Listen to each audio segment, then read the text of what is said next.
Ak est un garde du corps solitaire qui tombe amoureux de la princesse après qu'elle a été trahie et bannie. Cependant, tout change lorsqu'il risque sa vie pour la protéger afin qu'elle puisse reprendre le trône et le laisser lui croquer les fesses.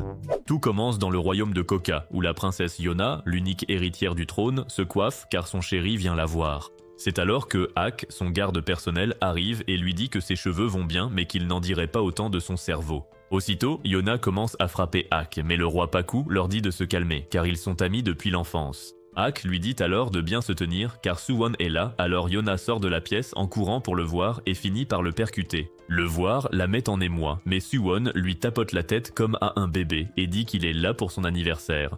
Il file ensuite voir Paku et Yona est frustré car il ne la voit même pas comme une femme malgré tous ses efforts. Ak lui dit que c'est parce qu'elle est plate comme une planche à pain, mais elle lui dit de se taire. Le lendemain, alors que Yona et Suwon font du cheval, elle plaisante en disant qu'il doit avoir beaucoup de succès vu son allure, mais Suwon dit que ça ne l'intéresse pas, bien qu'on parle de ses fiançailles.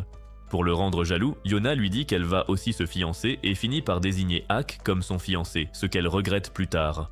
Pour ne rien arranger, Paku dit à Yona qu'il ne peut pas la laisser épouser Suwon, ce qui la déprime. Il lui rappelle aussi que sa mère a été assassinée à cause de son lien avec la famille royale. Il veut donc marier Yona là où elle sera en sécurité. Plus tard, alors qu'elle boude tristement, un homme mystérieux l'approche et elle prend peur, pensant qu'elle va être assassinée elle aussi. Alors qu'elle s'enfuit, quelqu'un l'attrape et l'entraîne à l'intérieur, et il s'avère que c'est Suwon. La voyant horrifiée, il lui met une cape mais suggère qu'elle rejoigne Ak puisqu'ils sont fiancés et qu'il n'aimerait pas que sa future femme soit seule avec un autre homme. Cependant, Yona lui dit que tout cela n'était qu'un mensonge et qu'elle est follement amoureuse de lui, mais Suwon ignore cela et propose de la raccompagner à sa chambre. Il dit aussi qu'il l'a toujours vue comme une petite sœur et qu'il ne sait pas comment réagir car ils sont tous les deux adultes maintenant. Yona lui demande donc de prendre ses sentiments en compte car elle l'aime vraiment. Quelques jours plus tard, c'est l'anniversaire de Yona et Suwon lui offre un ornement de cheveux spécial en cadeau. Mais elle s'attriste, disant que ses cheveux ne sont pas assez beaux pour ça. Suwon y passe sa main et dit qu'ils sont magnifiques, ce qui mène à un moment tendre entre eux, interrompu par ce vilain Ak. Aussitôt, Yona part dans ses appartements, tandis que Ak dit à Suwon qu'il sent que quelque chose ne va pas au château. Quand Suwon lui dit que Yona a vu un homme étrange il y a quelques jours, Ak s'inquiète et décide de monter la garde à l'entrée. Cette nuit-là, alors que Yona se rend chez son père pour le convaincre, elle remarque qu'il n'y a pas de garde devant sa chambre. Cela l'angoisse et quand elle entre, elle voit Suwon transpercer le cœur du roi avec une épée. Même là, cette idiote ne réalise pas que Suwon est le méchant et le supplie d'appeler un médecin. Mais l'homme lui dit que c'est inutile, car le roi est déjà mort. Yona ne comprend pas pourquoi il a blessé l'homme qui l'a élevé, alors Suwon révèle que contrairement à Paku, son père était un fier guerrier qui a mené le royaume à la gloire, mais on lui a volé la couronne. Même alors, il souriait et promettait de protéger le royaume comme il l'avait toujours fait, jusqu'à ce que Paku ôte la vie à son père. Suwon a enfin vengé son père, alors il déclare qu'il va devenir roi et mener Koka vers la gloire. Il demande ensuite à Yona pourquoi elle est venue, et quand elle lui avoue son amour, Suwon est surpris. C'est alors que son bras droit, qui est Sook, arrive et demande à l'éliminer car elle est témoin du crime. En entendant cela, Yona s'enfuit et déclenche accidentellement un feu dans la chambre du roi. Mais en fuyant, elle n'arrive pas à croire que celui qui était si gentil avec elle ait pu faire ça. Les gardes finissent par l'encercler, mais Ak surgit à temps et s'excuse auprès de Yona pour son absence. Il dit qu'il avait promis au roi de la protéger. Mais Kai-Sook lui dit que Suwon est le nouveau roi et que l'ancien roi est mort. Ça enrage Ak, il charge Suwon et le repousse, et Suwon dit à ses hommes de ne pas intervenir car Ak est le héros et il les découperait comme des légumes. Alors que le combat continue, Ak parvient à frapper Suwon. Mais un garde prend Yona en otage, forçant Ak à se rendre. Alors que les gardes l'entourent, Suwon jure d'éliminer quiconque s'opposera à lui, mais une flèche tirée à ses pieds distrait tout le monde, permettant à Ak de fuir avec Yona. Il finit par rejoindre un autre serviteur fidèle nommé Min-Soo qui emmène Yona pendant que Ak s'occupe des gardes traîtres. Peu après, il se cache pour planifier la suite, et Min-Soo voit que Yona semble totalement anéantie. Alors il propose de distraire les gardes pour que Ak s'échappe avec elle. Il enfile la robe de Yona et s'enfuit pendant que Ak et Yona s'éclipsent par la porte arrière. Lorsqu'ils sortent, les gardes tirent des flèches dans le dos de Min-Soo, ce qui cause sa mort. Quand Yona réalise que Min-Soo est mort, elle supplie Ak de ne pas mourir avant de s'endormir, et à cet instant, Ak décide de protéger Yona jusqu'à son dernier souffle. À l'aube, Kye-Sook dit à Suwon que les gardes n'ont pas trouvé Yona dans la forêt, et les invités au château s'impatientent. Pendant ce temps, Yona est en larmes car elle n'a pas pu dire adieu à son père et elle ne sait pas où aller. En entendant cela, Ak l'enlace et dit qu'ils iront là où elle sera en sécurité, car c'est ce que son père voulait. Après avoir marché plusieurs heures, Yona se fatigue et se repose près d'un arbre. Ak s'assoit près d'elle et se remémore un souvenir d'il y a 3 ans, quand son grand-père, Mundok, se disputait pour rien jusqu'à ce que Paku arrive et propose à Ak d'être le garde du corps de Yona. Cependant, Ak a refusé et est parti car il trouvait Yona mignonne et ne pouvait pas se concentrer près d'elle. Juste après, Yona a couru vers lui pour lui demander de la cacher et Ak a vu un homme qui la cherchait. Quand Ak lui a demandé ce qu'elle faisait, elle a dit que le seigneur Taejun essayait de la draguer et qu'elle n'en voulait pas. Ak lui a demandé en riant si elle le rejetait pour Suwon, mais quand Yona a rougi, il a compris qu'elle craquait vraiment pour Suwon. À ce moment, Ak est devenu jaloux et lui a dit de garder ses histoires de cœur pour elle. Elle a répondu que Suwon ne serait jamais méchant, alors Ak, en colère, lui a dit de prendre Suwon comme garde du corps. Plus tard, Yona lui a apporté des fruits et s'est excusée de l'avoir contrarié. Mais avant qu'il ne puisse dire un mot, elle est partie. Plus tard, Ak a revu Taejun essayer de draguer Yona, mais il a décidé de ne pas intervenir. Cependant, quand le gars est devenu trop tactile, Ak a pris la princesse dans ses bras et a dit à Taejun de ne pas la toucher, bébé. Saisissant l'occasion, Yona a dit à Taejun qu'elle aimait Ak, ce qui a fait rougir ce dernier. Quand Taejun a questionné Ak sur son identité, Ak a dit être le garde de Yona, nommé par le roi, et celui-ci est venu en personne régler l'affaire. Ce jour-là, Ak a promis de protéger Yona pour toujours, et il compte bien tenir cette promesse éternellement. Pendant ce temps, Yona se rappelle son enfance, quand Ak, Suwon et elle étaient amis, et qu'un jour ils ont joué dans la neige et ont tous eu de la fièvre. Alors qu'ils se rapprochaient, Mundok est venu voir Ak et l'a grondé pour avoir lancé des boules de neige sur la princesse.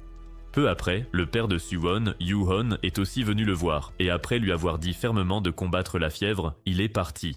Yona s'est sentie délaissée car son père n'était pas venu la voir, alors quand elle a refusé de manger, Ak lui a dit que le roi, il devait être très occupé, et elle a compris.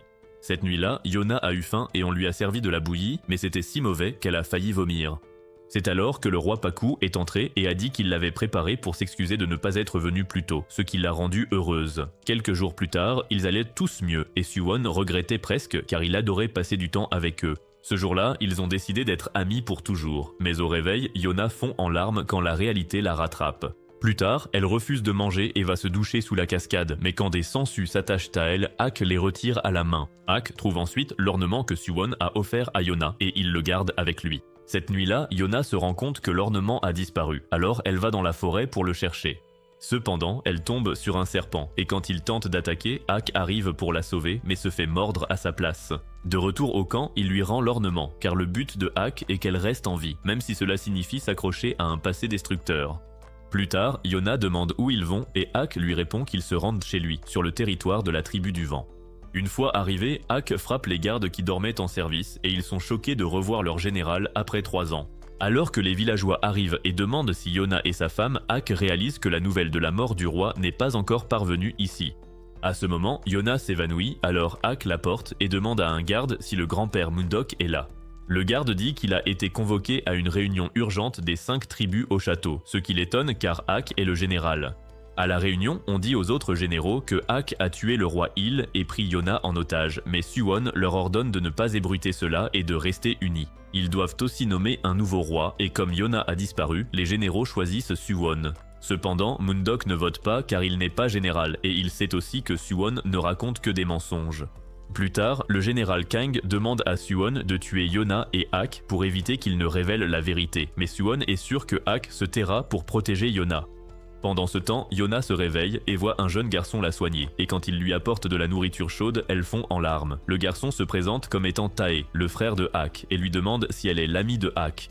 Quand elle répond oui, Ak apparaît aussitôt et lui dit de garder son identité secrète. Voir Ak être lui-même avec sa famille lui remonte le moral, et plus tard, elle l'aide à porter du linge à la rivière pour découvrir qu'elle est à sec. À ce moment, Mundok revient, et après avoir réconforté Yona, il apprend que la tribu du feu a bloqué la rivière et frappé leur éclaireur. Mundok comprend aussitôt que c'est une tentative pour obtenir son vote, mais il assure à Yona qu'il mourra plutôt que de la trahir. Pendant ce temps, le seigneur Taejun veut prendre des mesures drastiques contre la tribu du vent car Ak l'a empêché de s'emparer de Yona. De retour au village, Tae s'effondre soudain d'épuisement et pour ne rien arranger, un éclaireur révèle que les marchands d'eau ont été attaqués. Alors que les guerriers attendent les ordres de Ak pour riposter, In les calme et annonce qu'il part chercher les médicaments de Tae. Malgré ses blessures, Ak l'y autorise puis prend le contrôle de la situation comme un véritable général. Cette nuit-là, après avoir agacé Yona comme à son habitude, Ak voit Moondok et lui demande d'accepter Suwon comme prochain roi. Il annonce aussi qu'il va quitter la tribu du vent pour protéger son peuple et demande seulement que Yona soit en sécurité ici. Cependant, le vieil homme refuse de lui accorder cette faveur, alors Ak lui ordonne de lui obéir puisqu'il est leur général. Ensuite, Ak prend quelques armes dans l'armurerie et quitte la ville. Plus tard, In revient avec les médicaments et Tae se sent immédiatement mieux après les avoir pris. Après s'être assuré qu'il va bien, Yona rejoint une femme à la clinique pour soigner les marchands attaqués par la tribu du feu. Yona en est horrifiée, mais In la rassure en lui disant qu'ils s'occuperont de ces marchands car ils forment tous une famille. Tant d'amour de la part d'inconnus la fait pleurer, elle décide donc qu'elle ne laissera plus ces gens souffrir à cause d'elle. Quelques heures plus tard, elle voit Ak caresser la tête de Tae sans réaliser que Ak s'en va pour longtemps. Elle remercie ensuite Tae pour tout ce qu'il a fait pour elle, et Tae pleure en réalisant qu'elle aussi s'en va. Pendant ce temps, Ak croise son ami Taewu à la porte, qui sait déjà que Ak part et que Yona est en fait la princesse. Ak est impressionné et nomme même Taewu comme prochain chef du village, mais Yona arrive et dit qu'ils doivent partir ou la tribu du vent souffrira. Ak dit qu'il s'en est occupé et qu'elle est en sécurité, et c'est là qu'elle comprend qu'il a l'intention de partir seul. Ak dit qu'il n'est plus général ni son garde du corps, il n'est donc plus lié à elle. Pourtant, elle lui barre la route et exige qu'il reste avec elle. Cela lui donne des papillons dans le ventre, alors il cède et la laisse l'accompagner. Après cela, Yona et Ak disent au revoir à Moondok et quittent le village. Pendant ce temps, Tae-jun apprend que Yona et Ak ont été vus près des montagnes du nord. Il part donc aussitôt les capturer. Il s'avère que Moondok a parlé à Ak d'un oracle dans ces montagnes qui voit l'avenir. Il est donc venu ici pour le chercher. Cependant, Ak réalise vite qu'ils sont tombés dans une embuscade, mais au lieu de paniquer, il y fait face de front. Bien qu'en infériorité numérique, Ak les bat jusqu'à ce que Tae-jun arrive et tente d'ordonner l'arrêt, mais il est ignoré et passe pour un idiot. Furieux, il ordonne à tous ses hommes d'attaquer, alors Ak active ses compétences et prend la fuite avec Yona. Cependant, elle trébuche et Ak doit encaisser un coup pour la protéger. Malgré cela, il saute par-dessus les soldats et dépose Yona en lieu sûr avant de repartir s'occuper du reste. Cependant, la blessure le ralentit énormément, d'autant plus qu'elle était enduite de poison. Voyant que Ak pourrait mourir, Yona décide de ne plus être impuissante et de faire enfin quelque chose d'utile. Elle commence par repousser un archer qui visait Ak, puis lance un regard noir à Tae-jun. Tae-jun cède aussitôt et dit qu'il veut juste la ramener pour qu'elle dise la vérité et emprisonne Suwon, mais Yona ne se laisse pas faire. Et à ce moment-là, il réalise qu'elle n'est pas une demoiselle en détresse, mais plutôt une reine féroce. Voir ses cheveux rouge-feu et ses yeux déterminés terrifie Tae-jun, tandis que Ak la traite d'idiote pour s'être exposée au danger. Il utilise alors ses dernières forces pour combattre les gardes, mais plus il se démène, plus son état s'aggrave. Les gardes le voient chanceler et le poussent vers le bord de la falaise, et l'un d'eux le blesse au torse, faisant tomber Ak dans le vide. Pourtant, il parvient à se retenir du bout des doigts, et Yona regarde avec horreur Ak au seuil de la mort. Alors qu'elle tente d'aider, Tae-jun la saisit par les cheveux pour la retenir, mais elle prend son épée et coupe ses cheveux pour s'échapper. Elle dévale ensuite la montagne et fait face aux gardes qui s'apprêtent à achever Ak.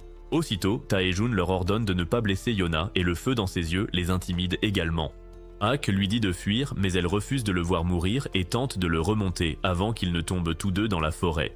Tae-jun perd la tête en réalisant que sa seule chance de l'épouser s'est envolée. Il rentre donc au château et remet les cheveux de Yona à Suwon, en disant qu'elle est morte. Malgré le choc, Suwon reste calme et demande à Tae-jun de se reposer, mais l'homme supplie d'être pendu pour son acte. Suwon s'éloigne simplement, serrant les cheveux de Yona et se rappelant les bons moments passés avec Ak et Yona. Le lendemain, Suwon est sur le point d'être sacré roi, et il se souvient du jour où il a dit à Ak être jaloux de Yona pour son garde parfait. Ak lui a dit qu'il pourrait l'avoir s'il épousait Yona, mais Suwon s'est troublé, car il voyait Yona comme sa sœur. Pourtant, Ak lui a dit qu'il était le seul à pouvoir devenir roi, et qu'une fois fait, Ak serait son bras droit. À l'époque, Suwon se croyait l'homme le plus chanceux, mais aujourd'hui, les deux personnes qu'il aimait le plus lui manquent. Cela le remplit de doutes sur ses actes, mais une fois couronné, il décide de laisser tout cela derrière lui. Tous les chefs de tribu viennent le soutenir, mais Suwon connaît leurs intentions et craint la réaction de la tribu du vent à la mort de Ak. C'est alors que Moondeok s'avance et propose de siéger au conseil royal, ce que Suwon accepte par grand respect pour lui. Suwon annonce ensuite qu'il mènera le royaume vers la gloire, et tous l'acclament comme des zombies sans cervelle. Voyant cela, Mundeok se rappelle le sourire de Suwon autrefois, mais ce sourire a désormais disparu. Pendant ce temps, Yona s'éveille dans une hutte aux côtés d'un inconnu qui se présente sous le nom de Yoon. Il dit les avoir trouvés dans la rivière après leur chute, et elle remarque que Ak est gravement blessé. Yoon dit lui avoir donné l'antidote, mais on ignore encore si Ak survivra ou non. À ce moment, un autre blond arrive et se présente comme Iksu, mais Yona évite de dire qu'elle est la princesse.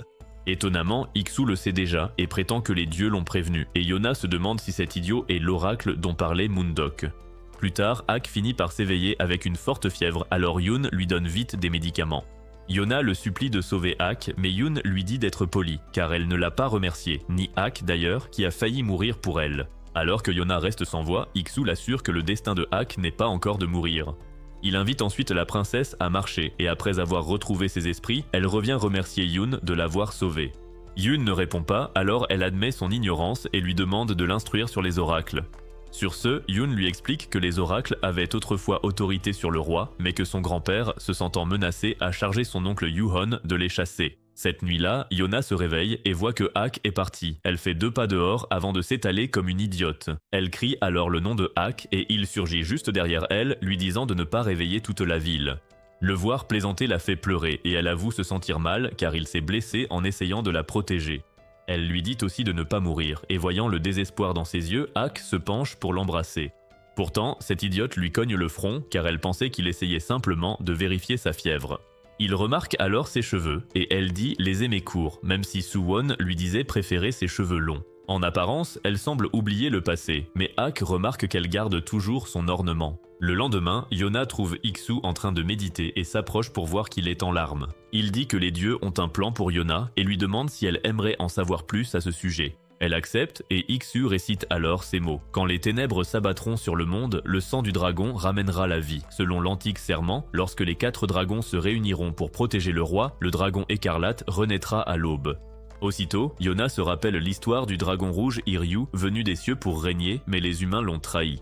C'est alors que 4 dragons sont descendus pour tuer les humains, mais Iryu les a arrêtés par amour pour eux. Pour sauver Iryu, les 4 dragons ont partagé leur pouvoir avec 4 humains chargés de le protéger. Ces humains ont formé leur tribu, mais après la mort naturelle de Iryu, ils sont partis et ont disparu. Actuellement, Iksu dit à Yona que Ak mourra seule. Elle doit donc trouver les 4 guerriers dragons pour l'aider. Yona a hâte mais demande pourquoi il l'aiderait. Iksu répond que c'est la volonté de Dieu et nul ne peut s'y opposer. Le soir, elle va à la rivière pour jeter l'ornement et avancer, mais Ak arrive et gâche ce moment de développement. Elle lui dit alors qu'elle trouvera les 4 guerriers dragons, et après avoir accepté, Ak ne manque pas de la taquiner. Alors qu'ils se chamaillent, Iksu arrive et leur demande d'emmener Yoon avec eux quand ils partiront. Le lendemain, Yona essaie avec joie une robe faite par Yoon, mais celui-ci minimise son talent comme d'habitude. Elle lui demande ensuite de lui couper les cheveux et pendant qu'il le fait, elle le remercie de prendre soin d'elle. Yoon dit que rien n'est gratuit, alors Yona lui dit de facturer ça à Mundok, ce qui le laisse totalement choqué. Une fois fini, Yona le traite de touche-à-tout, mais il dit qu'il ne fait que lire des livres et apprendre des choses. Il sort ensuite un livre qu'Iksu a trouvé dans les ordures, et ils rient tous les deux de la maladresse d'Iksu. Ensuite, Yona voit Iksu et lui dit que Yoon semble agacé, mais qu'il tient à lui et qu'elle ne veut pas les séparer. Alors qu'elle refuse la demande d'Iksu, Yoon les surprend et son cœur se serre de tristesse. Il confronte aussitôt Iksu, mais celui-ci lui dit qu'il mérite d'explorer le monde, ce qui le surprend beaucoup. Plus tard, Yoon veut jeter le livre d'Iksu de colère, mais il se retient sachant qu'Iksu tient à lui. À ce moment, Ak arrive avec du poisson et pendant qu'il cuisine, Yoon lui demande pourquoi il risque sa vie. Ak dit que tout le monde se sacrifie pour ceux qu'il aime, alors Yoon part pour se changer les idées. Il se rappelle le jour où il mourait de faim et a décidé de voler la première personne qu'il croiserait. Quand il a vu un homme, il l'a assommé avec une pierre et cette personne n'était autre qu'Iksu. Quand Iksu s'est réveillé, Yoon le menaçait d'une faucille, mais Iksu a pleuré, disant qu'il avait déjà donné tout son or. Quand Yoon a su qu'Iksu n'avait nulle part où aller, il l'a accueilli dans sa hutte et pendant qu'il se reposait, Yoon a soigné sa tête. Le lendemain, Iksu a apporté une pomme de terre à Yoon et quand celui-ci a demandé d'où elle venait, Iksu a dit l'avoir troquée contre ses bottes. Cela a tout de suite touché Yoon, qui a alors confié à Iksu son rêve de vivre à la capitale et de lire énormément de livres. Iksu a proposé de l'emmener, mais comme il n'avait plus de chaussures, il a décidé d'en fabriquer avec de la paille. Il a même appris à Yoon comment faire, et Yoon a réussi du premier coup, offrant sa sandale à Iksu contre d'autres leçons. Ce soir-là, Iksu est parti et il a beaucoup manqué à Yoon, qui a promis de tout lui rendre la prochaine fois qu'il se verrait. Les mois suivants, Yoon a fabriqué des sandales et les a vendues pour manger, espérant le retour d'Ik-Soo. Puis un jour, Ik-Soo est revenu couvert de bleu, alors Yoon lui a demandé ce qui s'était passé. Ik-Soo a expliqué qu'il avait collecté des cadeaux, dont des livres à offrir, mais les gens, déçus de ne pas avoir d'or, lui ont tout pris. Il a ensuite dit à Yoon qu'il partait loin, mais Yoon a insisté pour l'accompagner. Aujourd'hui, Ik-Soo arrive avec des sandales neuves pour Yoon, mais Yoon voit que celles d'Ik-Soo sont cassées et lui en fabrique de nouvelles. Alors qu'Ik-Soo sautille de joie, il trébuche mais garde l'équilibre, prouvant qu'il est moins maladroit et qu'il s'en sortira seul. Yoon décide alors de partir avec Yona, mais Ik-Soo fond en larmes, avouant qu'il va énormément lui manquer. Le lendemain, Yoon fait ses adieux et part avec Yona et Ak, impatient de découvrir le monde extérieur.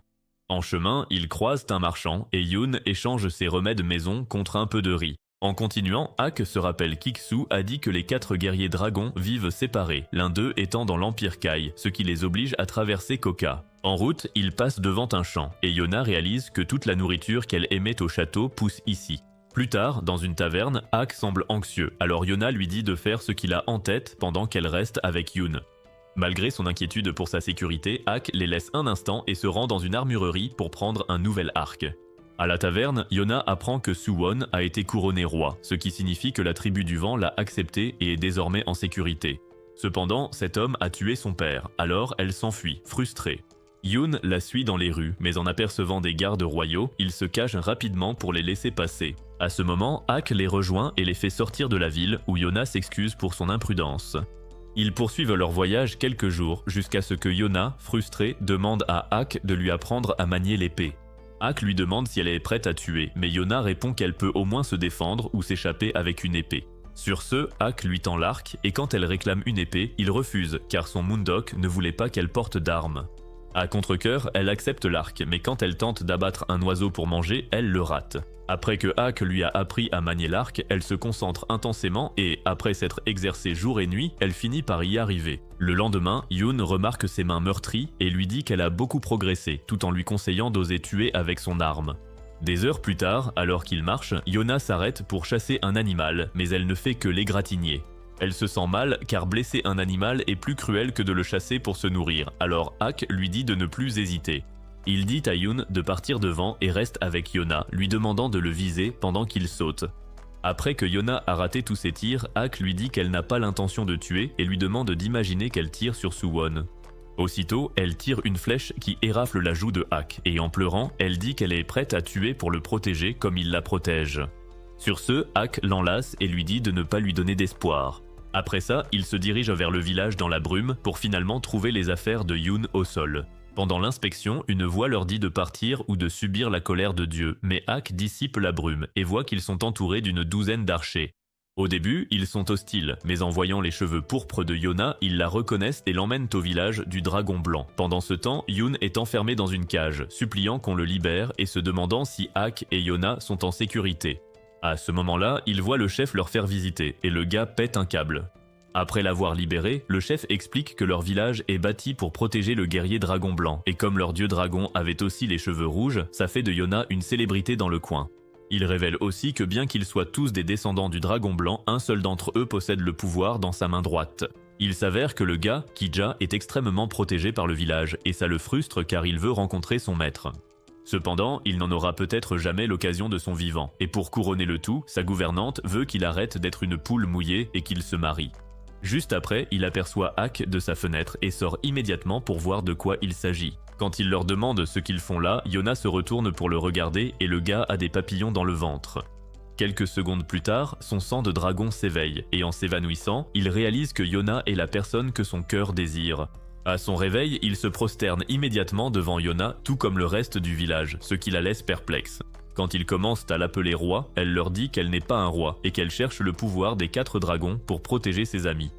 Malgré cela, Kija jure fidélité à Yona et le village décide d'organiser une fête pour célébrer le retour de leur roi. Plus tard, Ak entre tranquillement dans la chambre de Kija pour prendre des affaires pour leur voyage, mais le gars lui tend une bourse pleine d'or.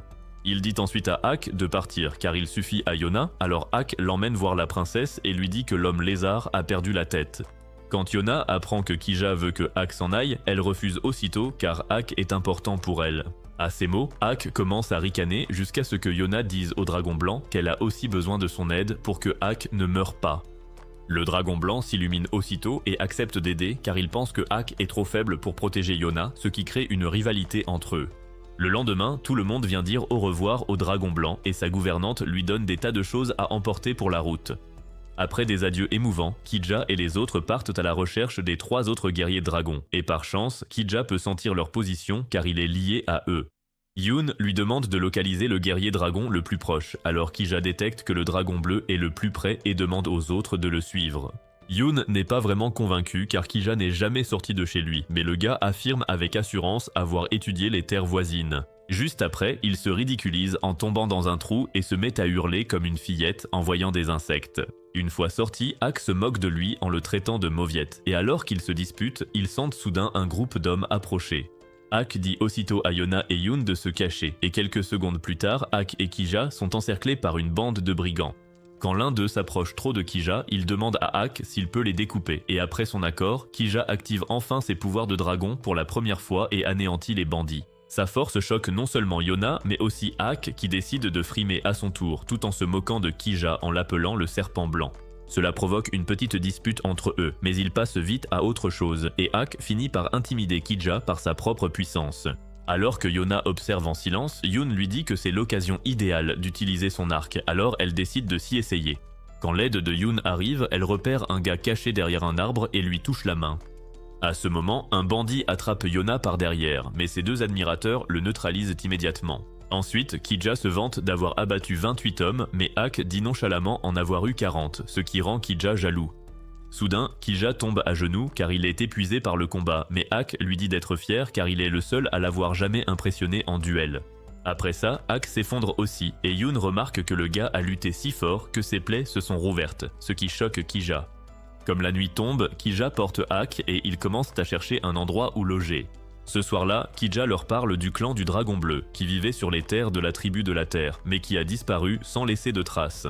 Pourtant, Kidja sent le Dragon Bleu au nord-est, alors Yoon regarde la carte et indique les zones assez vastes pour cacher un village. Ensuite, ils s'endorment tous sous l'arbre sauf Kidja, qui s'attendait à un hôtel 5 étoiles en pleine forêt. Alors qu'ils font les idiots, Yoon leur dit de bien se tenir, car ils vont entrer sur le territoire du clan du feu. Après cela, ils font le tour des sites potentiels, mais leurs recherches ne donnent rien, et Kidja montre un endroit derrière la montagne qui l'attire. Ils décident de se reposer pour la journée, et pendant que tout le monde dort paisiblement, Kidja reste éveillé à réfléchir comment aider Yona. Des heures plus tard, il se réveille et voit Yona s'entraîner au tir à l'arc, et Ak lui dit de se taire et de la laisser faire. Kidja se demande pourquoi elle travaille si dur alors que 2 gars costauds la protègent, et Ak dit que c'est parce qu'elle veut se sentir utile. Le lendemain, Kidja se sent inutile car il n'a pas pu localiser le dragon bleu, mais quand Yona lui dit qu'il est précieux, son cœur s'emballe. À ce moment, Yoon affirme avec joie avoir localisé le village du dragon bleu derrière la montagne, alors ils partent vers leur destination. Peu après, ils atteignent la montagne, et lorsqu'ils entrent dans la grotte, ils se retrouvent encerclés par les habitants. Kidja exige qu'ils fassent sortir le dragon bleu, mais le chef répond que personne ici ne porte ce nom. Malgré cela, Yona leur demande s'ils peuvent passer la nuit car ils sont fatigués, et le chef accepte. Après les avoir conduits à la chambre d'amis, il les prévient de ne pas errer la nuit, car les grottes sont un vrai labyrinthe. Une fois seul, Kidja assure à Yona qu'il sent le dragon bleu ici, et Yona lui dit de se détendre car elle a confiance en son instinct. En entendant cela, Yoon suggère d'explorer les grottes, mais il ne cesse de tomber sur des impasses les unes après les autres. Quand Yona songe à abandonner, Kidja l'exhorte à continuer car elle est leur roi et tous les guerriers dragons existent pour la servir. Yona lui rappelle qu'elle n'est pas roi mais qu'elle a besoin de lui, ce qui émeut Kidja. À ce moment, Yoon sent qu'on les observe et suggère de rentrer, mais Yona entend un bruit venant d'un mur, le touche et un passage secret s'ouvre. À l'intérieur, elle trouve un écureuil et le suit, mais le passage se referme derrière elle. Soudain, les bougies s'éteignent et elle prend peur, mais un homme apparaît et propose de la ramener à ses amis. Elle accepte de le suivre, mais quand elle commence à se méfier, l'homme se met à la traîner. Soudain, un autre homme masqué surgit, fait fuir le premier et emmène Yona avec lui. Quelques instants plus tard, Yona retrouve ses amis et Kidja sent immédiatement que l'homme masqué est le dragon bleu. L'homme s'enfuit aussitôt, se rappelant que les guerriers dragons sont vus comme des monstres par son peuple, d'où sa solitude extrême enfant. La seule personne qui s'occupait de lui était Ao, le précédent dragon bleu qui avait vécu la même vie et était tout aussi frustré. Pour ne rien arranger, Ao devenait aveugle, car le jeune Shin absorbait ses pouvoirs, ce qui lui permettait de voir à des milliers de kilomètres. Un jour, après qu'Ao a tué des bandits, Shin lui demanda pourquoi il utilisait son épée plutôt que ses yeux. Ao lui interdit alors de s'en servir, car ils étaient maudits. Bien qu'Ao fût sévère, il tenait à Shin, mais avec le temps, il s'affaiblit de plus en plus jusqu'à perdre totalement la vue un jour. Pourtant, il était très heureux d'être enfin libéré de la malédiction et de pouvoir mourir en paix. Sur le chemin du retour, il remarqua que Shin portait des clochettes. Il trouva l'idée excellente car il pourrait ainsi le localiser malgré sa cécité. Cependant, il se mit à pleurer en s'excusant auprès de Shin de l'abandonner et quelques secondes plus tard, il s'éteignit. Malgré cela, Shin garda les clochettes en souvenir d'Ao. Quelques jours plus tard, Shin vit une armée approcher et pour protéger les villageois, il utilisa ses pouvoirs de dragon pour tous les éliminer. Mais il réalisa aussi que son pouvoir était bel et bien maudit et il décida de ne plus jamais s'en servir. Pourtant, après avoir touché les mains de Yona, son sang de dragon s'éveille et une voix lui ordonne de servir leur roi. Ayant été élevé comme un paria, Shin n'a aucune idée de ce que cela signifie et préfère garder le secret. Pendant ce temps, Yoon comprend que le dragon bleu est traité en paria, mais comme il a sauvé Yona, elle veut le revoir. Ak lui demande de rester en arrière, mais elle lui répond fermement qu'elle doit voir le dragon bleu et qu'il doit surveiller l'entrée, à contre-cœur. Il les laisse tous partir, puis remarque que les villageois les espionnaient depuis tout ce temps. Pendant ce temps, Yona emmène les deux autres au passage secret, où Kija remarque qu'on les suit, alors il demande à Yoon et Yona d'avancer pendant qu'ils montent la garde. Peu après, les villageois l'encerclent, tandis que Yona entre dans les grottes et se retrouve face à Shin une fois de plus. La voir fait battre son cœur, alors quand Yona tente de l'approcher, il pointe son épée vers son visage et demande pourquoi elle est venue. Yona dit qu'elle est venue chercher son pouvoir, mais Shin la saisit par le col et dit que seuls ses ennemis désirent le pouvoir du dragon bleu. Pourtant, Yona reste calme et Shin se rappelle la voix qui lui a dit de la servir, ce qui le trouble encore plus. Finalement, il lâche son épée, alors Yona lui tend la main et lui demande de devenir son allié. Shin refuse car son pouvoir est maudit et lui demande de partir, alors Yona accepte de s'en aller. Cependant, elle lui dit que lorsqu'il lui a tenu la main, elle a senti de la bonté, elle ne croit donc pas une seconde qu'il soit maudit. Alors que Yona s'éloigne, Shin sent son cœur se déchirer et il se rappelle qu'il a toujours voulu un ami, pourtant il l'a rejeté. Peu après, Yona retrouve Kija, qui révèle que les villageois veulent les éliminer pour avoir découvert l'existence du dragon bleu. Quand l'un d'eux attaque, Kija brise son masque et Yona leur demande pourquoi ils traitent Shin comme une malédiction. Avant qu'ils ne répondent, un séisme frappe la grotte et Yona et les autres se retrouvent piégés à l'intérieur. Voyant cela, Ak perd la tête, pensant que Yona est blessé, mais heureusement, ils sont tous sains et saufs, bien que coincés. Yona tente de calmer tout le monde, mais un villageois lui dit de se taire car elle ne sait rien de Shin. À ce moment, Shin surgit des grottes et l'homme craint pour sa vie, suppliant Shin de ne pas lui faire de mal. Il fait même tomber le masque de Shin, révélant un jeune homme incroyablement beau qui ressemble à un garçon normal. Les villageois pensent que son regard les pétrifiera, alors Shin remet calmement son masque et prend une hache pour détruire le mur. Voyant cela, Yona souhaite aider Shin à creuser pour pouvoir retrouver Ak au plus vite. De l'autre côté, Ak creuse aussi les décombres quand d'autres villageois arrivent et lui disent que certains des leurs sont aussi piégés. Ak leur demande ce que les villageois faisaient dans ces grottes, mais ils refusent de répondre, alors il exige la vérité. De l'autre côté, Yona s'épuise et manque de s'effondrer, mais Shin l'empêche de tomber. Il l'enveloppe même dans sa veste et demande à son écureuil de lui tenir compagnie. Tout cela fait pleurer Yona, car Shin est si gentil, pourtant les gens le traitent comme un pestiféré. Elle réalise aussi qu'il protège les villageois sans aucune reconnaissance, alors elle essuie ses larmes et lui dit qu'elle sait ce que c'est d'avoir le cœur brisé. Pourtant, elle veut vivre et veut qu'il le vive aussi, alors elle propose de l'emmener là où il pourra se sentir libre. Après ça, elle se remet à creuser, mais Ak perce un trou de l'autre côté, et voyant Yona, il court aussitôt l'embrasser. Voyant cela, Shin réalise que Yona est spécial et qu'il trouvera sûrement sa liberté s'il reste avec elle. Dehors, Ak révèle qu'il a fait chanter les villageois pour savoir où creuser. Ensuite, Yona demande encore à Shin de venir, lui disant que s'il était maudit, il n'aurait pas élevé un animal si mignon. Entendant cela, Shin se demande s'il peut être un gars normal, et repensant à son temps avec Ao, il décide de prendre la main de Yona. Shin dit alors adieu aux villageois et délaisse ses clochettes, montrant qu'il est prêt à tourner la page. Alors qu'ils avancent, Kija s'effondre d'épuisement, ils se reposent en forêt et réalisent que Shin ignore tout des autres dragons ou de son but. Sur ce, Kija lui dit qu'ils sont frères et qu'il lui apprendra tout, mais Shin stresse et saute dans la rivière. Kija pense l'avoir fait fuir, mais en réalité, Shin voulait lui attraper un poisson en guise de gratitude. Yoon décide de cuire le poisson en attendant que les habits de Shin sèchent, mais les autres s'inquiètent car il n'a pas dit un mot. Cependant, dès qu'il goûte la cuisine de Yoon, il retrouve immédiatement le sourire. Quand Yona lui offre sa veste, il la remercie en l'appelant par son nom au grand choc de tous. Ce soir-là, Yoon s'excuse auprès de Yona pour l'avoir traité durement lors de leur rencontre, mais Yona dit que ce n'est rien. Il demande ensuite s'il peut aussi l'appeler par son nom et Yona le traite de petit chou avant de partir. Après ça, elle croise Hak, mais quand il l'appelle par son nom, elle lui demande de l'appeler princesse car elle veut qu'il se souvienne de sa vie d'avant. Hak pose un genou à terre par respect et promet de tout arranger, ce qui la fait pleurer. Le lendemain, Kija se réveille et dit à Yona qu'il sent le dragon vert à proximité. Le jour suivant, alors que Yoon étudie la carte pour localiser le dragon vert, Shin utilise ses yeux pour vérifier que la zone est sûre. Après s'être assuré que la voie est libre, la troupe poursuit son voyage et Kija raconte à Shin tout ce qu'il sait sur les guerriers dragons et leurs maîtres. Finalement, ils atteignent un village dans un état lamentable et Yoon leur dit que le roi a abandonné le peuple ici. Il voit aussi un homme malade et après lui avoir donné de l'eau, il dit que le roi il était mauvais car il n'a rien fait pour les gens comme lui. Il espère aussi que le nouveau roi les sauvera et remercie Yona pour l'eau, ignorant qu'elle est la fille du roi Paku. Alors qu'ils avancent, Yona refoule ses émotions jusqu'à ce qu'elle s'isole sous prétexte d'aller aux toilettes. En son absence, Kija note que personne ne pleure le roi Paku car il le voit comme un roi stupide, ce qui doit blesser Yona. Cependant, Hak savait que le roi Paku était plus que ça et il regrette de ne pas avoir pu le protéger. Pendant ce temps, Yona pleure toutes les larmes de son corps quand l'écureuil, Ao, l'approche, elle essuie donc ses larmes et le caresse.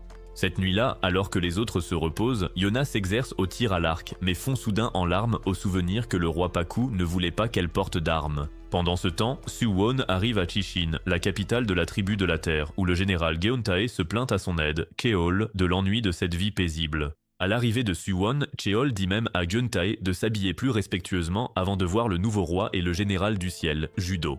Autour d'un thé, Suwon se montre insouciant, ce qui pousse Geontae à le voir comme un autre dirigeant faible comme le roi Paku, loin du guerrier qu'était son père, Yuhon. Lors d'une promenade au palais, ils apprennent l'effondrement d'une mine et Geontae prévient Suwon que s'il gouverne comme le roi Paku, il pourrait se rebeller. Suwon répond simplement qu'il maintient tout ce qu'il a dit lors de son couronnement, laissant Geontae encore plus convaincu de son inaptitude. Après cela, Cheol explique que le champ de bataille manque à Geontae et qu'il déteste être coincé dans la capitale. Plus tard, Cheol l'informe que Suwon prépare la guerre. Geontae accourt tout excité pour apprendre que ce n'est qu'un exercice militaire prévu la semaine suivante. En regardant Suwon siroter tranquillement son thé après coup, Geontae devient convaincu que le royaume est entre les mains d'un roi idiot. Une semaine plus tard, Geontae se plaint de sa tenue élégante et s'apprête à l'enlever, mais sa femme, Yuno, apparaît soudainement et commence à l'admirer, avouant qu'elle a fait la robe. Yuno devient alors très complice avec Suwon et Geontae se demande bien quand ils ont pu s'entendre. Cheol révèle alors que cela s'est passé la semaine dernière, car Yuno a séduit Suwon avec son thé. Il tire ensuite son rideau pour voir des centaines de personnes regarder les jeux de guerre, mais il pense que ce n'est pas le moment. Plus tard, Suwon crée deux équipes pour la bataille fictive, l'une dirigée par lui et l'autre par Geontae. Les participants sont divisés en roturiers, nobles valant 5 points et un chef qui en vaut 10. L'équipe avec le plus de points gagne, ou la bataille s'arrête si toutes les plaques d'une armée sont brisées.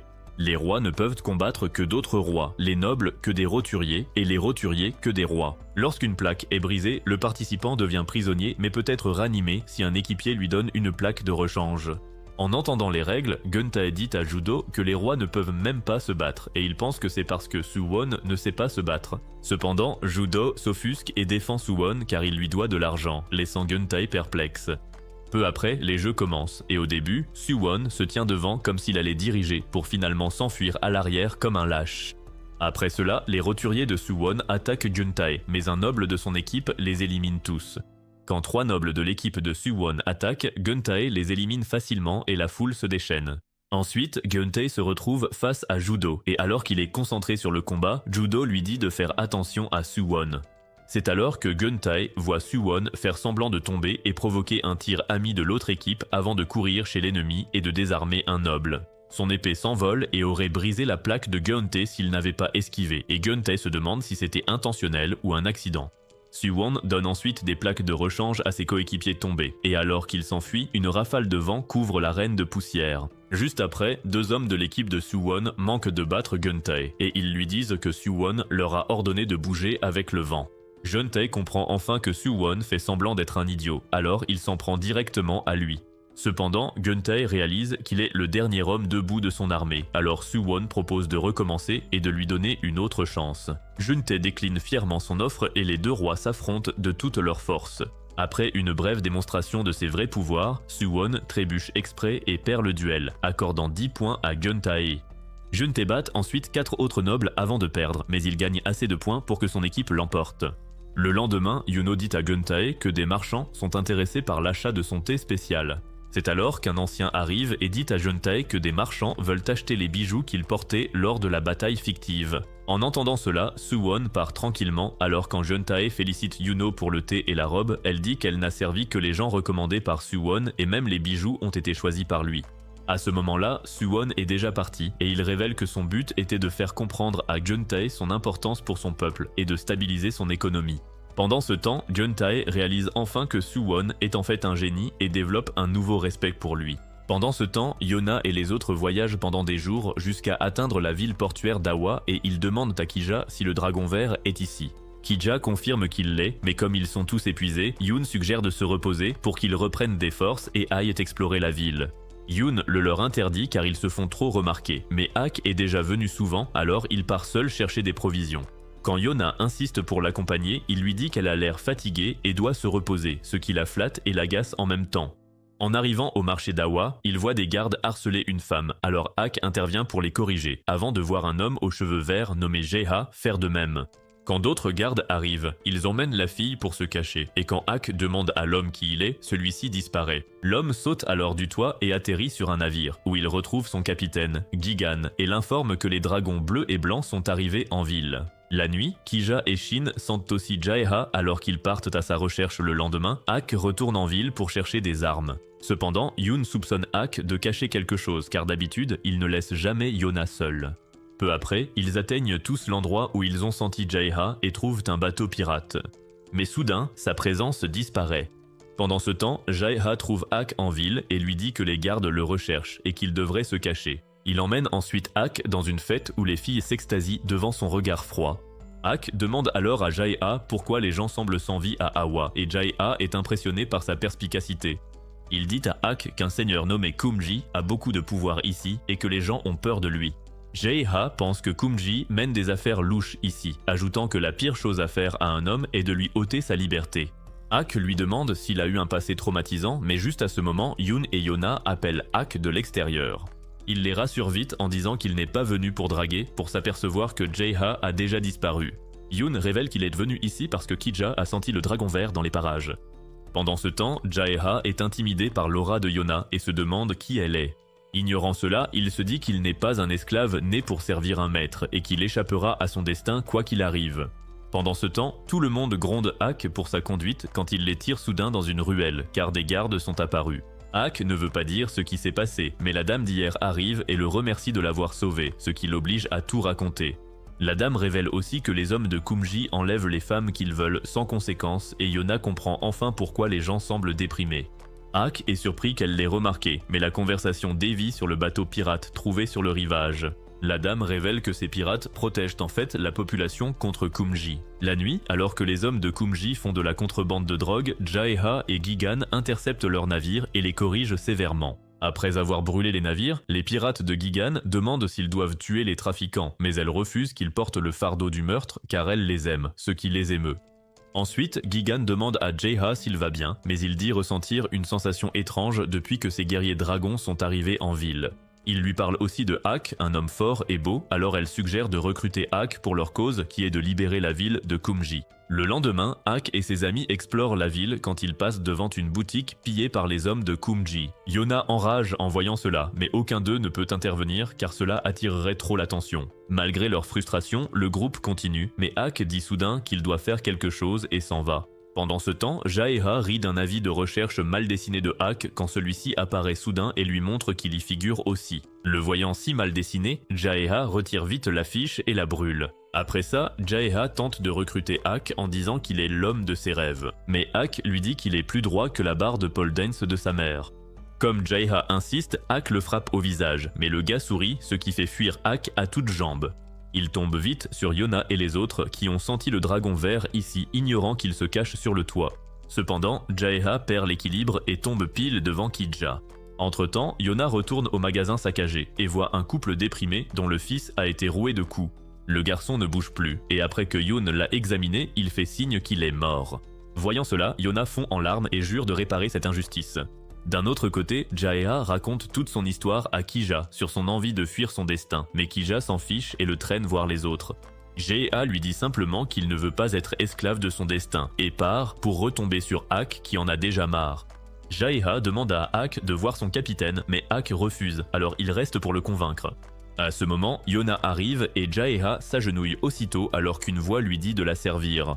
Jaeha réalise alors que Yona est son maître, et quand elle prend sa température, le gars se sent attiré par elle. Pourtant, il se reprend et dit à Yona qu'il ne l'accepte pas comme maître et qu'elle peut partir. Sur ce, Yona dit ne prétendre être le maître de personne et que les autres guerriers dragons l'ont suivi de leur plein gré. Même ainsi, Jaeha indique clairement qu'il ne l'aidera pas. Yona dit simplement que c'est d'accord et qu'elle cherchera ailleurs. Mais quand Ak lui dit que Jaeha travaille pour les pirates, Yona veut voir leur capitaine car ils ont un ennemi commun.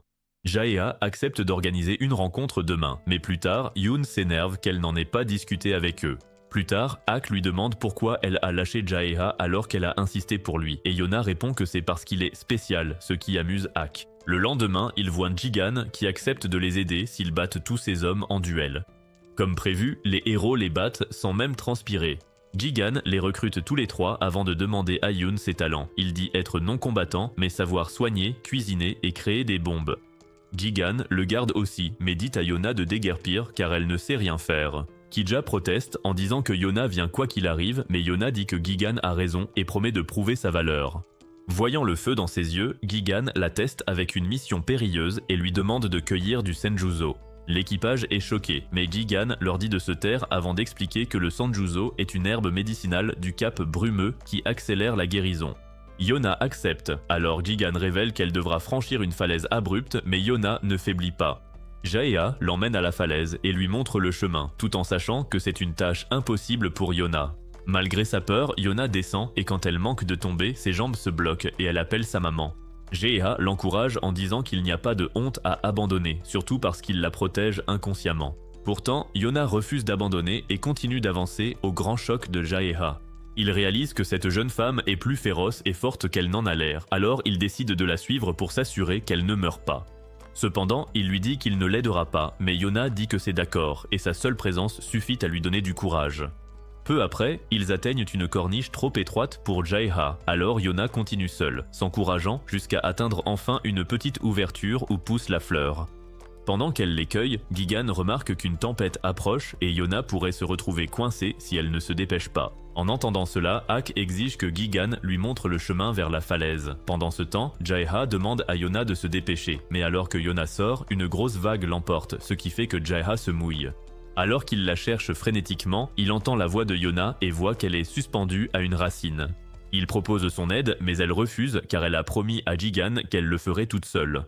Malgré le respect de sa résolution, Jaeha la remonte et dit qu'il ne peut pas regarder une dame lutter, ce qui fait rire Yona. Il dit ensuite à Yona que sa tâche était de prendre les fleurs et qu'aucune règle ne disait qu'elle devait revenir, donc ils n'ont enfreint aucune règle. Pendant ce temps, Gigan emmène tout le monde à la falaise où Yoon et Kija perdent la tête car il n'y a aucune chance que Yona survive à cela.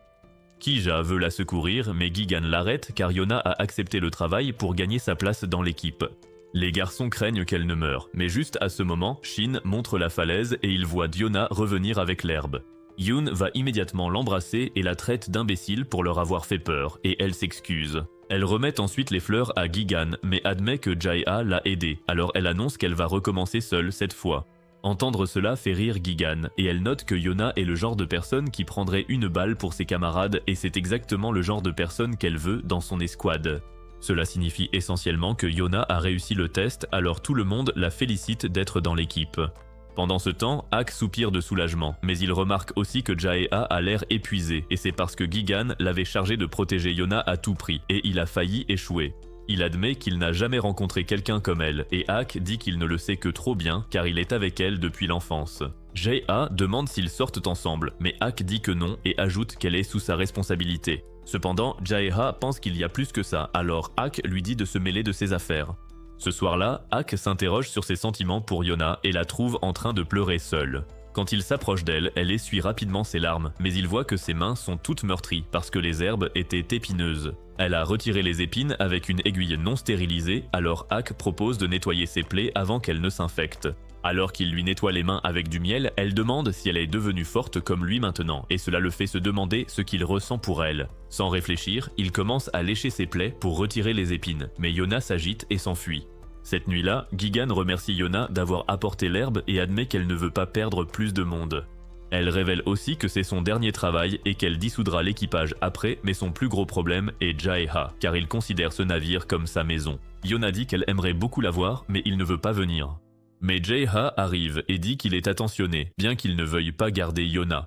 Yona le traite d'idiot et s'en va furieuse, pour voir ensuite Shin regarder l'horizon. Il révèle que 7 navires chargés d'hommes armés se dirigent vers Awa et Gigan envoie Jaeha rassembler l'équipage pour une bataille finale. Plus tard, lors d'une réunion, Gigan explique que Kumji est un trafiquant d'êtres humains, au grand désespoir de Yona. Yoon souligne que l'esclavage est illégal dans le royaume, mais Gigan explique que libérer les captifs n'est pas leur seul but. Ils ont aussi l'intention de mettre fin aux activités de piraterie de Kumji, qui causent des problèmes depuis des années. Les pirates ont hâte d'attaquer tout de suite, mais Gigan explique que se battre au port d'Awa mettrait des civils innocents en danger.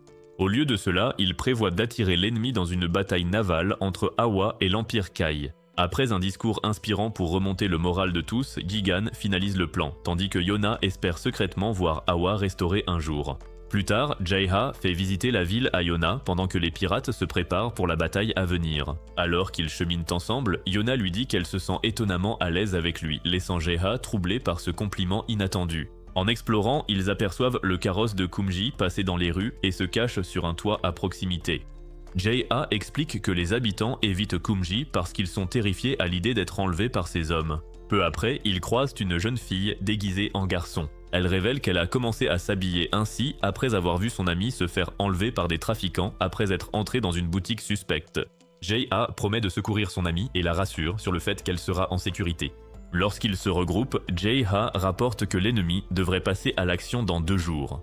Comme personne ne sait sur quel navire seront les femmes enlevées, Yona se porte volontaire pour se faufiler à bord et lancer des feux d'artifice comme signal de l'intérieur. Ak et les autres rejettent immédiatement l'idée à cause du danger, mais Yona insiste sur le fait qu'elle est la meilleure personne pour cette mission. Gigan finit par accepter, mais seulement si Yona est accompagnée. Elle choisit Yoon comme partenaire de Yona, expliquant qu'il peut facilement se déguiser en captif et que ses connaissances en poudre à canon seront utiles pour le signal. Cette nuit-là, Yona remercie Gigan de lui avoir fait confiance. En retour, Gigan lui dit de ne pas gâcher sa vie, admettant qu'elle en est venue à voir Yona comme sa propre fille. Plus tard, Ak prend Yona à part et lui demande pourquoi elle se met toujours en danger. En la serrant fort, il admet qu'il y a des moments où il aimerait pouvoir l'empêcher de se précipiter dans ces situations. Yona explique qu'elle se sent responsable de ce qui est arrivé à Awa et veut aider à protéger les autres de subir le même sort. Après avoir entendu sa détermination, Ak la laisse enfin partir, réalisant à quel point elle a grandi. Le lendemain matin, Yona et Yoon se déguisent en femmes et sont emmenés dans une boutique suspecte où une trappe cachée les fait soudainement tomber dans un passage souterrain. De là, ils sont emmenés au palais de Kumji où un marchand lui dit qu'ils ont capturé une fille spéciale aux cheveux rouges qui videra les poches des sbires. Peu après, ils sont jetés dans une pièce avec d'autres femmes captives et Yona se foule la cheville dans la foulée. À ce moment, Kumji entre dans la pièce et saisit immédiatement Yona par les cheveux, suggérant de la garder pour lui. Cependant, Yoon demande à l'homme de le choisir lui à la place parce qu'il est le meilleur pour ça, mais Kumji lui donne un coup de poing dans le ventre pour avoir interrompu son discours de séduction. Il dit ensuite qu'il préfère les femmes comme Yona, qui sont silencieuses et obéissantes, pour finalement voir le feu dans ses yeux et être terrifié. Il se rappelle avoir vu une fille aux cheveux rouges à Koka et demande si elle est la princesse Yona, mais Yona dit qu'elle est la fille d'un pauvre marchand et qu'elle est venue chercher du travail. Sur ce, Kumji la traite de sale traînée et s'en va, se disant que cette femme ne peut pas être Yona car Yona est morte. Après son départ, les autres filles s'inquiètent en réalisant qu'elles sont victimes d'un trafic, jusqu'à ce que l'une d'elles, Yuri, dise que ça ne sert à rien de faire d'histoire, car elles sont déjà condamnées. Yona demande à Yuri si elle a déjà pensé à se soulever contre l'injustice, et celle-ci comprend aussitôt que Yona n'est pas d'ici car seuls les étrangers disent de telles choses. Yona admet qu'elle est assez stupide et faible, mais elle a foi en ses camarades qui viendront bientôt la secourir, alors elle motive tout le monde à survivre jusque-là. Cette nuit-là, les filles sont toutes transportées sur l'un des navires, et la tension monte sur le bateau de Gigan car tout le monde s'inquiète pour la sécurité de Yoon et Yona. Cependant, cela permet aussi aux guerriers dragons d'être sur la même longueur d'onde et ils ont confiance qu'ils se soutiendront mutuellement.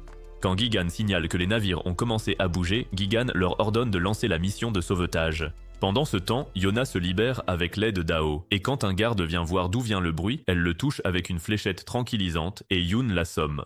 Après cela, malgré ses tremblements de peur, Yona dit aux filles qu'elle est venue les sauver et qu'elle doit juste atteindre le pont pour faire signe à ses camarades. Cependant, Yuri remarque que Yona s'est foulé la cheville et lutte contre la douleur. Elle propose donc d'aller sur le pont à sa place. À ce moment-là, Ak et les autres prennent d'assaut l'un des navires et combattent les trafiquants en attendant le signal. Entre-temps, Yoon attire 2 gardes dans un piège tendu par Yuri et Yona, mais l'un des gardes s'échappe et place un couteau sous la gorge de Yuri. À cet instant, Yoon se demande quelle est la meilleure chose à faire et décide finalement de révéler qu'il est un garçon. Sur ce, le trafiquant le roue de coups, mais Yoon lui dit qu'il a piégé le navire avec des explosifs et que lui seul sait où il se trouve. En entendant cela, l'un des gardes emmène Yoon dehors pour localiser précisément les bombes. Mais Yona s'empare rapidement d'un arc et court après lui. Dehors, Yoon se fait tabasser quand Yona surgit avec un arc et tire un coup de semonce. Mais les gardes se moquent d'elle jusqu'à ce qu'ils voient le feu dans ses yeux. Pendant que les gardes sont stupéfaits, Yona court vite vers Yoon et attrape les feux d'artifice. Elle utilise ensuite une lampe pour les allumer et donner le signal. Aussitôt, Ak voit le signal, mais avant qu'il n'arrive, les gardes s'en prennent à Yona et lui font subir un traitement de femme au foyer des années 90. En comprenant ce que le signal signifiait, les gardes décident d'en finir avec Yona avant que ses alliés n'arrivent. Mais à la dernière seconde, Jaeha la sauve. Déployant une aura maximale, il terrasse tous les gardes en un clin d'œil et Yoon finit par s'évanouir car il sait que Yona est désormais en sécurité. Quelques secondes plus tard, il entend la voix de Yona et se réveille pour la voir pleurer sur lui et elle le serre dans ses bras, soulagée. Elle lui dit que son plan génial a fonctionné mais Yoon la regarde avec surprise car c'est elle qui est géniale.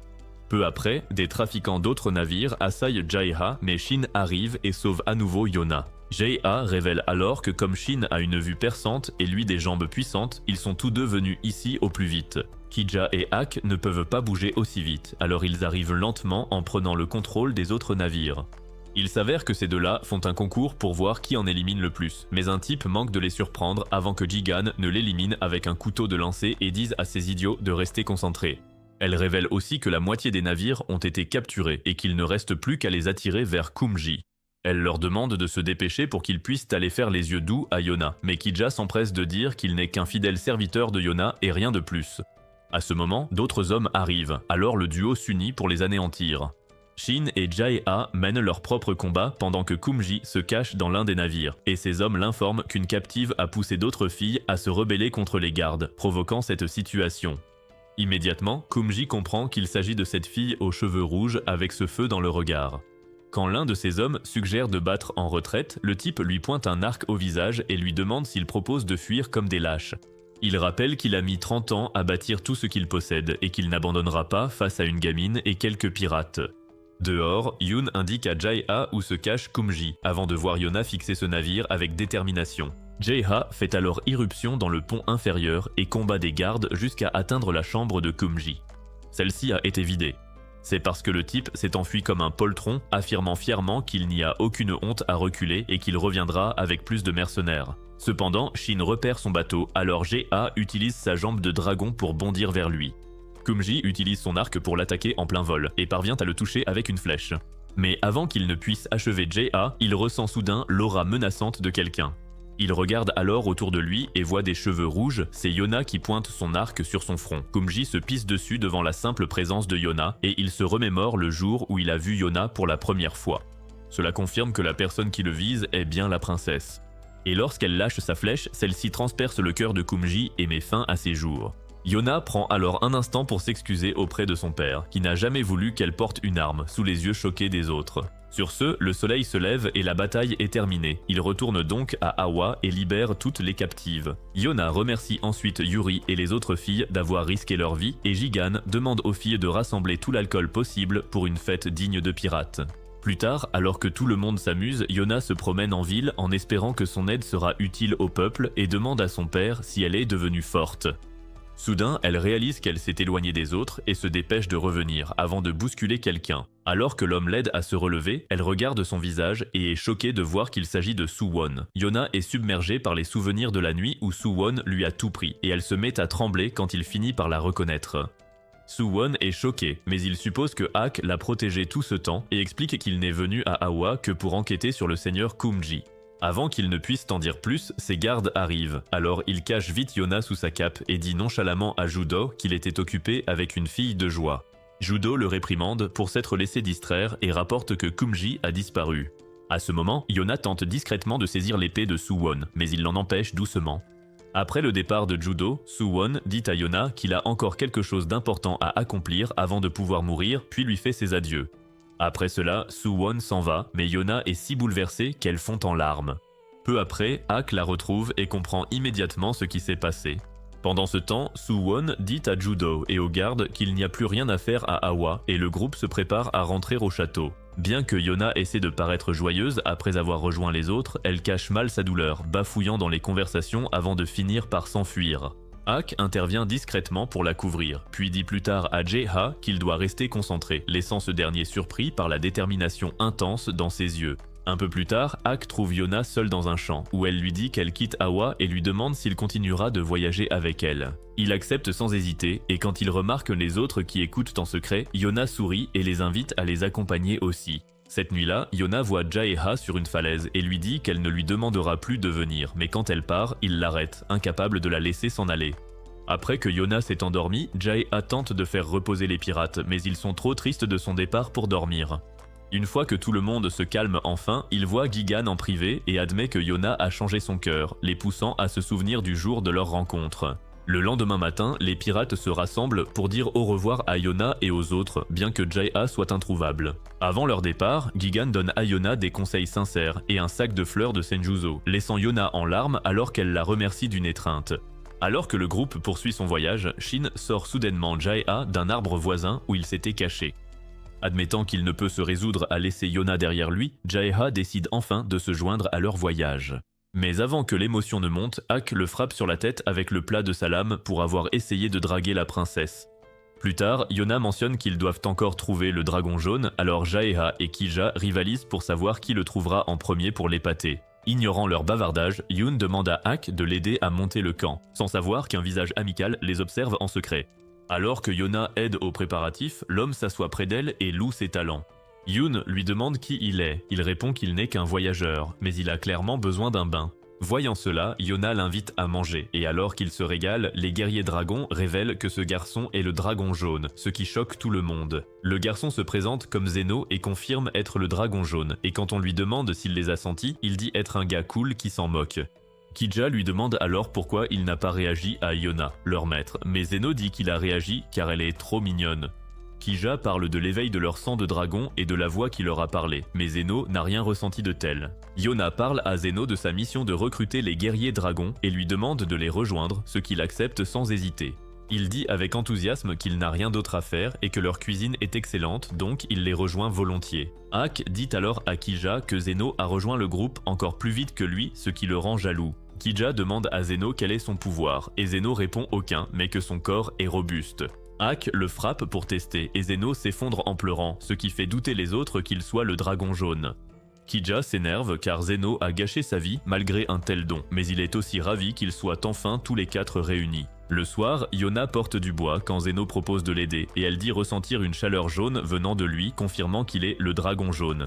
Ravi, Zeno s'assoit dans l'herbe et regarde le ciel, remerciant les cieux pour cette journée. Le lendemain, Yoon ramène tout le monde chez lui, mais il trouve l'endroit dévasté et Iksu blessé à la tête. Yoon accourt, pensant qu'il a été battu, mais l'idiot dit avoir oublié de manger pendant 3 jours et s'être évanoui. Après l'avoir soigné, Yoon gronde l'idiot pour son imprudence, mais Iksu est juste heureux de le revoir. Iksu félicite Yona d'avoir réuni les dragons, mais ajoute que la prophétie mettra du temps à s'accomplir et Yoon s'interroge sur la suite. Soudain, Zeno devient sérieux et demande pourquoi Yona a réuni les dragons et si elle compte tuer Suwon pour le trône. Yoon dit que c'est impossible car le château est gardé, mais Yona se fige car elle ignore ce qu'elle veut vraiment. Il redevient ensuite loufoque et dit qu'il fera ce qu'ils veulent, mais ses paroles font réfléchir Yona. Plus tard, les garçons disent que le trône est peut-être trop pour Yona car elle est jeune, et demandent à Ak son avis sur Suwon. Ak refuse de répondre et s'en va, les laissant se demander s'il déteste Suwon ou si c'est l'inverse. Cette nuit-là, Iksu rejoint Yona près de la cascade et lui demande de dire ce qu'elle a sur le cœur. Yona lui confie qu'elle sait trouver un nouvel objectif. Au lieu de voyager, elle veut parcourir le royaume pour aider les gens, comme elle l'a fait pour les esclaves d'Awa. Elle admet avoir revu Suwon récemment et, les larmes aux yeux, avoue qu'elle n'a pas pu lever son épée contre lui. En réponse, Iksu lui rappelle que même après que les humains ont trahi le roi Hiryu, ils ne pouvaient toujours pas se résoudre à les haïr. Ces paroles aident Yona à réaliser que malgré tout ce qui s'est passé, elle ne déteste toujours pas vraiment Suwon. À leur insu, Ak surprend discrètement leur conversation. Plus tard ce jour-là, Ak trouve Yona s'entraînant à l'épée sous une pluie battante et l'emmène dans une grotte voisine pour la réchauffer en drapant son manteau sur ses épaules. Alors qu'ils attendent que la pluie passe, il lui dit qu'il aimerait que tout le monde puisse voir la princesse forte et remarquable qu'elle est devenue. Peu de temps après, la pluie s'arrête, mais quand Ak suggère de partir, il remarque que Yona s'est déjà endormie, alors il la serre doucement contre lui et l'embrasse sur le front. Pendant ce temps, Mundok présente Suwon à Taewu, le nouveau chef de la tribu du vent, et Suwon lui souhaite bonne chance. Mundok demande ensuite à Suwon quels sont ses projets, mais il lui dit d'attendre patiemment et de voir par lui-même. Il annonce également qu'il continuera d'aller de l'avant pour maintenir ce royaume en vie. Quelque temps après, Yona se tient au sommet d'une falaise avec ses compagnons et leur demande de continuer à lui prêter leur force pour le voyage à venir. Sans hésitation, ils promettent tous de rester à ses côtés, et ensemble, ils partent à la recherche de la prochaine ville qui a besoin de leur aide. C'est tout pour cette vidéo. Laissez un pouce bleu si vous avez aimé la vidéo et abonnez-vous à la chaîne pour du contenu similaire. Si vous voulez voir plus de récapitulatifs, regardez cette vidéo à l'écran.